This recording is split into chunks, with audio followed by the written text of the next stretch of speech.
though, well, I'm going to just start chit-chatting because it's getting late in the day and the sun is going down and mommy is tired of writing. But I want you to hear things from my perspective to the best of my ability because I know when the bull crap hits the fan, there's going to be all kinds of experts getting on TV trying to dissect the situation and define me and my motives to you. The people can't get me figured out. I mean, by the time all this stuff happened in Texas in 2004, 2004, by the time Elizabeth got to court and started telling the judge all about me, I didn't even recognize my own life. And certainly they had my motives all wrong. Because, see, these people are very superficial. And like my dad used to say, small minds think small. So they had everything all crapped up, you know. They can't figure me out because they don't know me. Elizabeth, as far as I know, you can do the math yourself. She was born in 46. Her son was born in 65. So mathematics tell me she was 18 when she got knocked up. 19 when she had her first child. Now back in those days, the honorable thing to do when you found yourself in the family way was to get married. So based on what her son tells me, and I don't know because I don't know what day she and David got hitched. But Reggie told me one day, I did the math. I don't remember what he said it was, but I think I was conceived before my parents were married. Some kind of way that came up, because Reggie and I were friends before we were lovers, and we chit-chatted, we talked about stuff. But anyway, so ask the thing. These people need to start owning their mess, because y'all grown now, and it does you no advantage to think that you all were neglected, or think that you were abandoned, or think that your mama had other priorities other than you, or whatever they've been telling you over the years. It doesn't do you any advantage for you to go into launch your adult lives thinking that kind of bull crap. The opposite is true. I would never abandon my kids. I would never leave my kids. In fact, when I had my children, we were up here. Back here, by the time I was standing on the shoulders of giants, me and Reggie, by the time we had our kids. So at the time when we started our family, and we weren't worried about what your birth order would be and who your relatives would be and so forth and so on. That had already been determined. Because you weren't born out of wedlock. You weren't conceived out of wedlock. All these things, you were born in holy matrimony, so all that stuff had already been figured out. Ain't had to worry about no booty calls coming in, grinning in your face and getting to know you, or going on some Casanova journey with nobody. Because, I married a godly man. So anyway, we started up here. And the biggest thing we needed to figure out was whether you're going to go private school, whether you're going to go to a Becker curriculum, Montessori curriculum, or some other type of curriculum. We decided what will be your extracurricular activities, karate, gymnastics, whatever. Where would you go for summer camp, and so forth and so on, and what relatives you would visit, and how we would factor in golf and all kinds of things that would help you all learn Latin, and all the things that would lift you up and help you all to do well on the GREs, MATs, and SATs. We had already figured, right? We need to make sure that they boys were prepared for SATs, GREs. Yes, because when we had to take SATs, GREs, and MATs, we were challenged because nobody prepared us for those things. So you all would have been prepared for those things from the cribs, and we were already starting you all off with that, with languages and with a vocabulary and all that stuff. So you'd have been ready for the SATs, the GREs, and MATs, all that because of the experiences you would have had and all the synaptic. Because then when you expose your children to a lot of stuff, That means you don't just have one small avenue for figuring out a problem when you have a problem. What you have is a whole bunch of synaptic connections and things like that. So all you all had a variety of experiences and things that you used to do in your spare time. You want to sit there watching videos and watching TVs and getting your brains turned to mush. Even when you were in timeout, you used to sit there and count. I would have you count to a certain number in foreign language, depending on what you did to find yourself in timeout.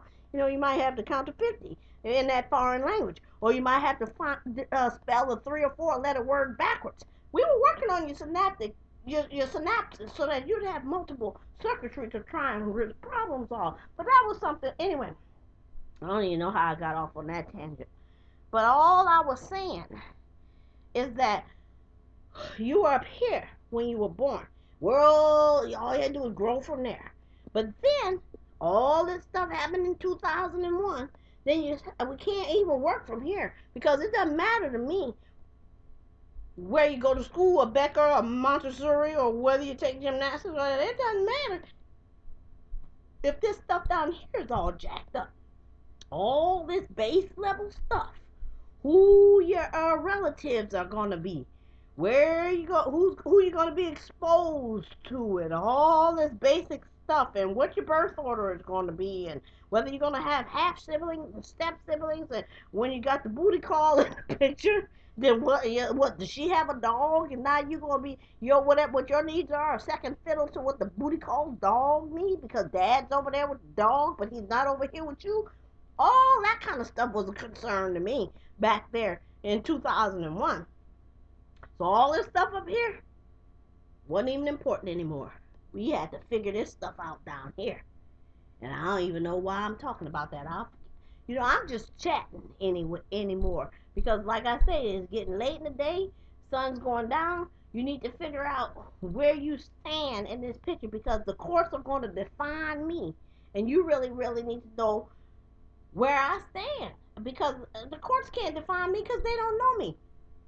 Oh, I know what I was saying. I was saying Elizabeth, as far as I know, she got knocked up at 18, first child at 19. So how is she going to tell Reggie how to deal with this virtuous woman? I wasn't knocked up at 18.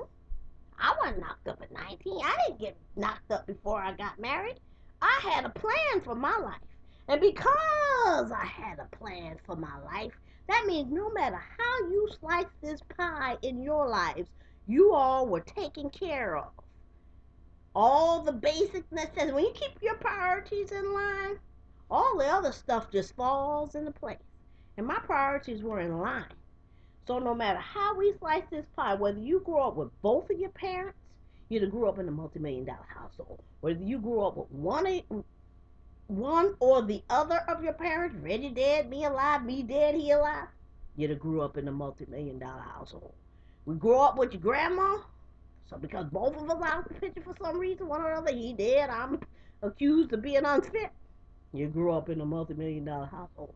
Now, even if I'd accepted that 30-page document that he decided he wanted to create unilaterally, you still would have been set. You'd have grown up in a six-figure household, whether he was raising you with me or I was raising you. What? Wait, how's it going? If he is raising you, you'd have been with him and then we'd have had shared custody, or you'd have been with me and we'd have had shared custody. But that wasn't even an option. Pulling that, sharing custody was never even an option. That'd have been like pulling a blue marble out of a jar full of red marbles. It's just not going to happen. Before that happened, what would have happened if I was to even consider some document that's going to have a divorce agreement or a divorce settlement? Well, what it would have been if I was looking out for me and what I want? That document, I'd got my lawyer involved. He would have made sure that you all had that 30% that he's supposed to pay for the children, his what they call it, child support. That would have went into a trust fund because he was already required to pay out of his specialty pay, put money into your education fund. So that other 30%, that would have went into your trust fund. So when you're ready to launch your lives and launch your career, get married or buy a home or start a business or whatever, you'd have had that 30% already in the trust fund for you. But I'd have took you out of the country, because that's why I said it would have been in a trust fund. Because as long as it's in like we call it child support, we have to share custody. You want the child support check? You need to share custody. We need to have you on the weekend as every other weekend. We need to come up with an agreement so that we can go between two houses and two homes. Wasn't gonna happen on my watch. Ain't no two houses, ain't no two homes, ain't no sharing custody, because it just wasn't gonna happen. He knew that. That's why you wouldn't find a document on this planet where Reggie tried to get custody of you. He didn't try to get shared custody. He didn't try to get sole custody. There wasn't a document on this planet where whether you tried to get custody of his. It wasn't gonna happen. But if I was looking at me and what I wanted in this whole situation, we'd have had that trust fund set up, that education fund set up, and I'd have took you out of the country. We'd have moved off the grid and lived in some tribe where English is not even spoken. And I wouldn't even speak to you in English. I would learn the language of the tribe. And then that way when you turn 18, come meet your father. He'd have had to learn a new language to communicate with you. And he would not have. But see, I wasn't all about me. That's what I would have did. Hands down, the world is my oyster. I'm not a scared. What they call it, xenophobes? I'm not xenophobes. I'm not afraid of languages or cultures. I'd have embraced them. So I'd have went to that tribe off the grid, learned that language. Y'all would have learned that language. I wouldn't have spoke to you in English, so you wouldn't know English. We'd have just, hey, Dad, and you're the honka bunka binka boom, whatever. You'd have to learn that language to even communicate with her. Reggie's not a fighter for his kids. He would not have fought. He's a go with the flow kind of guy as far as that sort of thing is concerned. But if it concerns money, oh, he's avarice. He definitely want to fight for stuff when it comes to money. But that's why he was a good partner for me, because he's all about money and material things. I'm all about the intangible treasures on this planet. That's what I see. And don't for one minute think we didn't consider a prenuptial. Yes, we did. We talked about it. I had a ring on my finger and we talked about a prenuptial. But he wanted 50-50. I'm not even gonna consider that. 50-50, you don't even have to marry somebody to get 50-50. You get 50-50 just shacking up with somebody. You get 50-50 and not even and just, have a long date with somebody. What I wanted, and he refused, he didn't sign it. What I wanted was, because see, he didn't believe in divorce, is what he told me, and so I embraced that. I was like, well, what I want is if whoever decides that they want to break the vows, don't want to be in a marriage anymore, they leave with their professional items and clothes. And I think that's fair. Everything we bought over the 10 years period that we were together, it was for the family. From the jacuzzis, the two jacuzzis we had, to the car with the videos in it, two camera video TVs or whatever that was in there, and then to the paper and nails, to the paper in the fax machine and the nails in the toolbox. All that was for the family. So if you want to leave, you leave with your clothes and your professional items. That's the way that's what we talked about in our prenup. Hey, no, I don't sign that. That should have been a clue for me right there, because we weren't married yet. That was just an engagement conversation. I should have saw that. If you don't believe in divorce, why wouldn't you sign something like that? But it's almost like God has a sense of humor, because what did he take with him to Mount Carmel? He got his title right there on the tombstone. Dr. Reginald Terrence Singleton. And he had a nice and he had a nice suit.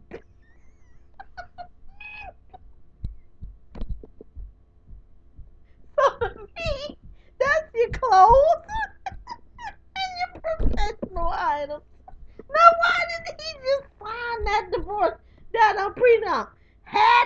done that, I guarantee you, and I know all the people that know him, know that he would have had second thoughts before he decided to just go his way with his booty call. Because he'd have been like, wow, just like they used to say in the old days, it's cheaper to keep her. So anyway, that's how we end up here. But this here with this Elizabeth Singleton, like I said, she was 19, 18 when she got knocked up, 19 when she had her first child. She raised you. So what does that say? If you all don't mind your P's and Q's and you take some decisive action and get yourself a life coach, you're going to find yourself, what do you call it? You're going to find yourself in some paternity situation before you get out of your teens, before you've gotten wind underneath your sails and can launch your career. You need to get yourself a life coach because you were not raised in the family that God gave you. And because you were not raised in the family God gave you, you're not prepared for what challenges may face you. And so you need to get yourself a life coach. I don't care if it's one of those people amongst your paternal relatives who've been grinning in your face all these years, who could have made a big difference in 2001, or if you hire somebody, or if you decide to come over to your maternal family and find somebody amongst those extended relatives and find somebody to give you a life coach that can help you with bounce ideas off of and keep you focused and on track. Because you owe it to yourselves to have a happy, successful life. And I've been on a divine journey all my life. And if things haven't gone as planned, and I guarantee you, you could, what they say, the best laid plans between mice and men, you can plan your life out all you want. But things will go awry. But what's important is that you have a plan and that you stick to your plan. You know what's divine and you know what's not divine. When it doesn't belong on your divine journey, you kick it off your journey. Even if you fall short, because God said all of sin that comes short of the glory of God, you'll fall short one day. But that doesn't mean you have to pick up the manure and rub it all in your face and sugarcoat it and feed it to your kids, bring it home to meet your parents. If it's not right, if you recognize it as not being divine, kick it off your lane and then get back on your lane and get back on track. But don't, when you find yourself in a hole, stop digging. Clearly, Elizabeth and them, and back in those days, the honorable thing was to get married if you got knocked up. So she got married. So what happened is when 35 years later, when her son get married and he done all the right things for 34 years on a divine journey, glory to God and all this other kind of stuff, and then he get confused and dazed and confused and what they call it, middle age crisis, I guess. Want to relive his 20s at 40, and so then when he go his mama, claiming like his wife won't let him sow his wild oats. I don't know, to something to that effect. Well, if you're not happy now, well, you need to, don't be like me, be in a marriage for 35 years just to get divorced. You might as well get divorced now.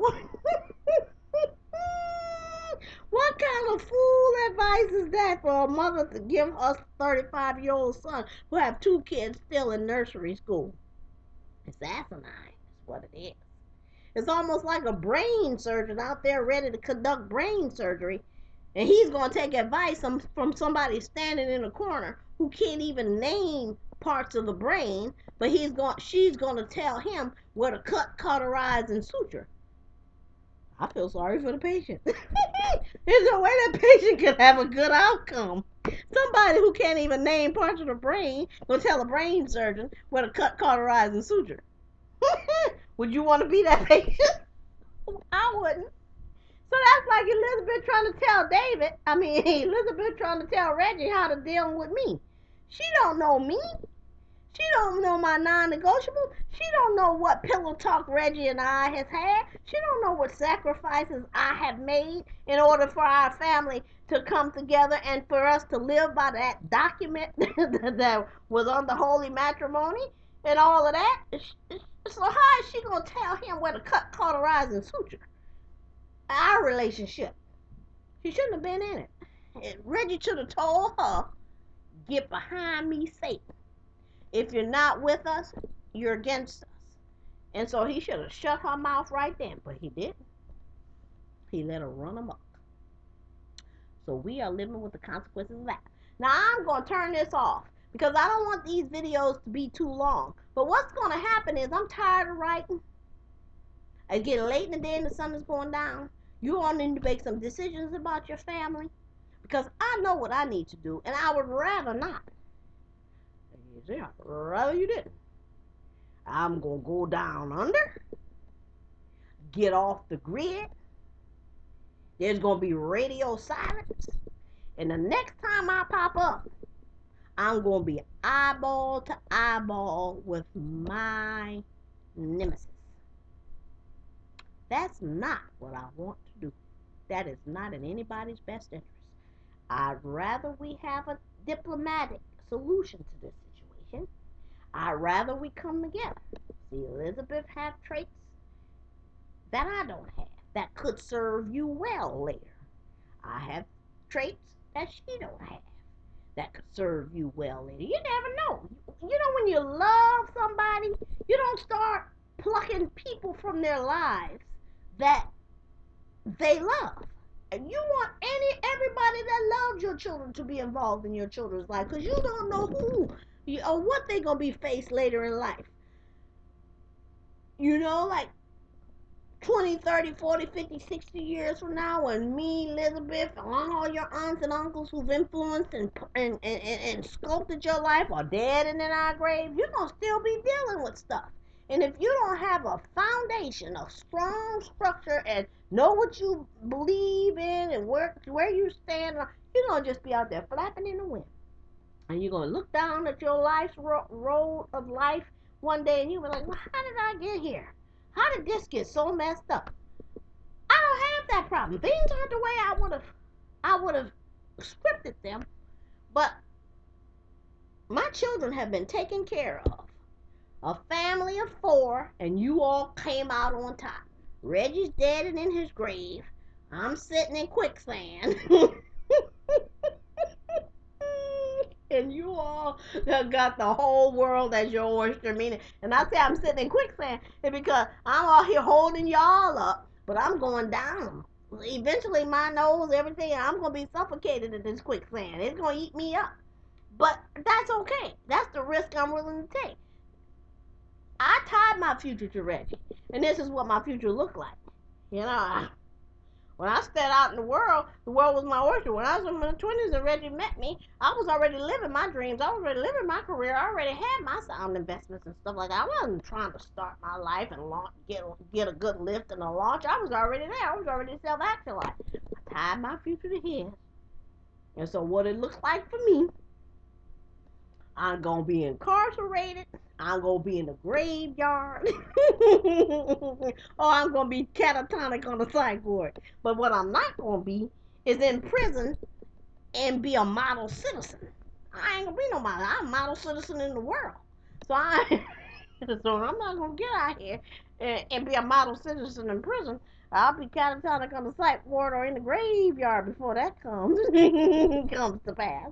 But that's okay. I accept these things. I'm already making plans. You know, I'm gonna have money on my books if I'm in if I'm in prison somewhere, catatonic on the psych ward, or somebody gonna cash in on my life insurance policy.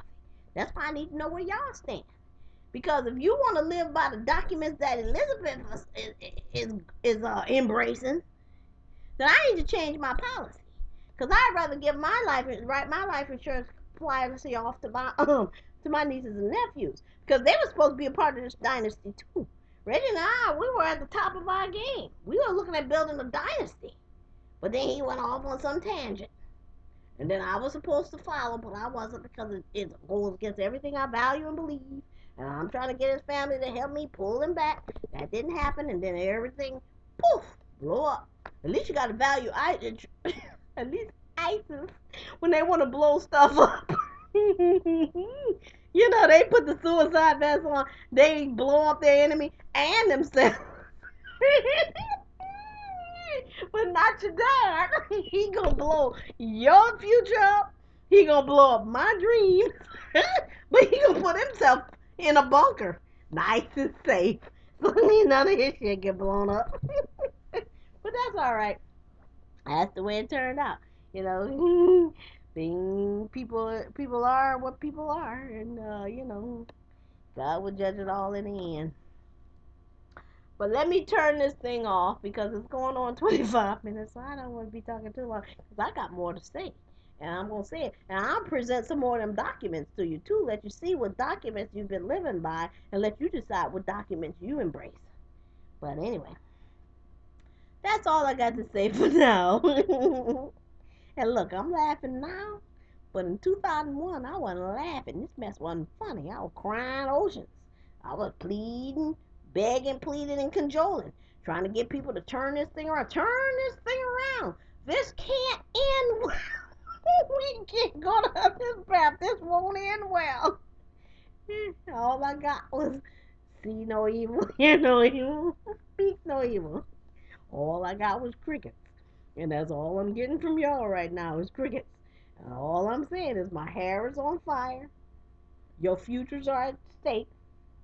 And it is my job to protect you from what I perceive as a threat to you and your posterity.